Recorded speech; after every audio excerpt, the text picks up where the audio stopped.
Assalamu alaikum. How are you? I hope you are fine. Now we discuss about the verb and its classification. अब हम जिस पे discuss करने जा रहे हैं वो है वर्ब की क्लासिफिकेशन है बेटा। इसमें है इंट्रांसिटिव, ट्रांसिटिव, एम्बिट्रांसिटिव और डायट्रांसिटिव है। ये 4 है, क्लासिफिकेशन की गई है वर्ब की। तो फर्स्ट जो है जो कि है इंट्रांसिटिव, जिसमें हमारे पास कोई ऑब्जेक्ट नहीं होता, वर्ब के साथ कोई ऑब्जेक्ट नहीं होता। जैसे कि सेंटेंस में देखें द बर्ड इज सिंगिंग। अब इस सिंगिंग के बाद देखें कोई हमारे पास ऑब्जेक्ट नहीं है।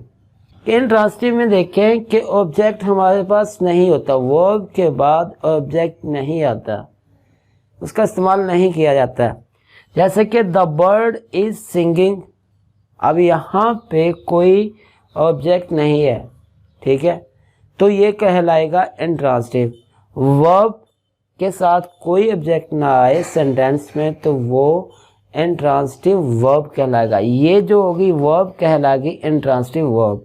और ट्रांसिटिव वर्ब वो है जो कि बेटा जिस सेंटेंस में वर्ब के साथ कोई ना कोई ऑब्जेक्ट आए, जिस पे कोई काम किया जाता है।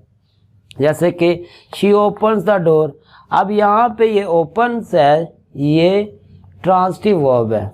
क्यों? क्योंकि यहाँ पे बेटा ऑब्जेक्ट आ चुका है और यहाँ पे ऑब्जेक्ट नहीं है, तो ये सिंगिंग इंट्रांसिटिव वर्ब है।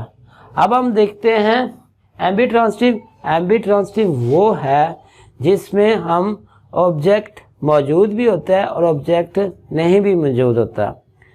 वो ट्रांसिटिव भी होता है और इंट्रांसिटिव भी होता है। उसके 2 मीनिंग होते हैं। जैसे कि मैं आपको एग्जांपल देता हूँ, शी स्मोक्स अ सिगरेट। इसका भी मतलब है कि वो सिगरेट पीती है, ठीक है। अब यहाँ पे ये स्मोक्स जो है ये हमारे पास क्या है, ये है ट्रांसिटिव वर्ब है, क्योंकि इसके साथ क्या आ सिगरेट आ चुका है, एक ऑब्जेक्ट आ चुका है। अब ये है शी स्मोक्स, इसका भी मीनिंग वही है, सेम, वो सिगरेट पीती है, ठीक है, इसका सेम मीनिंग है, वो सिगरेट पीती है। अब यहाँ पे सिगरेट का नेम नहीं है, लेकिन इस स्मोक्स के अंदर सिगरेट का नेम मौजूद है। इसमें सिगरेट का, इसमें इस वर्ब में ही वो सिगरेट जो है वो मौजूद है, वो रिप्रेजेंट कर रहा है। ये स्मोक्स जो है ये सिगरेट को भी प्रेजेंट कर रहा है, ठीक है। ये जो वर्ब है इसको हम कहेंगे बेटा कि ये है हमारे पास इंट्रांसिटिव, ठीक है। लेकिन ऐसा सेंटेंस जिसमें हम, ऐसी वर्ब जिसमें हम ऑब्जेक्ट भी मौजूद हो और उसमें ऑब्जेक्ट ना भी मौजूद हो, ट्रांसिटिव भी हो और इंट्रांसिटिव भी हो, उसको हम कहेंगे एम्बिट्रांसिटिव, जिसमें दोनों चीज़ें मौजूद हों। और डायट्रांसिटिव वो वर्ब है जिसमें हमारे पास डायरेक्ट ऑब्जेक्ट भी होता है और इनडायरेक्ट ऑब्जेक्ट भी होता है। अब यहाँ पे देखते हैं she gave her the letter. अब यहाँ पे हमारे पास डायरेक्ट ऑब्जेक्ट है द लेटर, ठीक है, और इनडायरेक्ट ऑब्जेक्ट है हर। तो इस लिहाज से ये जो गेव है ये हमारे पास डायट्रांसिटिव होगा, ठीक है बेटा। उम्मीद है कि आपको इसकी समझ आ चुकी होगी।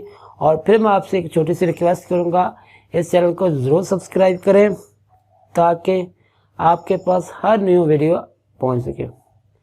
मैं आपको फिर एक दफ़ा छोटी सी एग्जांपल देता हूं कि द बर्ड इज सिंगिंग, इसके साथ कोई ऑब्जेक्ट नहीं है, तो ये कौन सा क्लासिफिकेशन होगी, इंट्रांसिटिव। अब ये है शी ओपन्स द डोर, इसके साथ हमारा ये ऑब्जेक्ट आ चुका है इस वर्ब के साथ, और ये वर्ब होगी ट्रांसिटिव वर्ब। अब यहाँ देखिए शी स्मोक्स, ये smokes a cigarette, she smokes.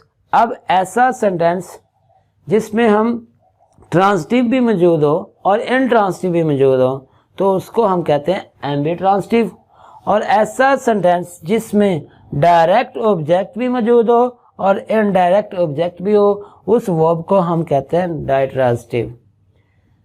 तो लास्ट में फिर मैं आपसे एक छोटी सी रिक्वेस्ट करूंगा, इस चैनल को सब्सक्राइब करें, इस वीडियो को लाइक करें और इसको दूसरों तक शेयर करें और बेल आइकन को प्रेस करना मत भूलिएगा ताकि हर आने वाली न्यू वीडियो आप तक पहुंच सके।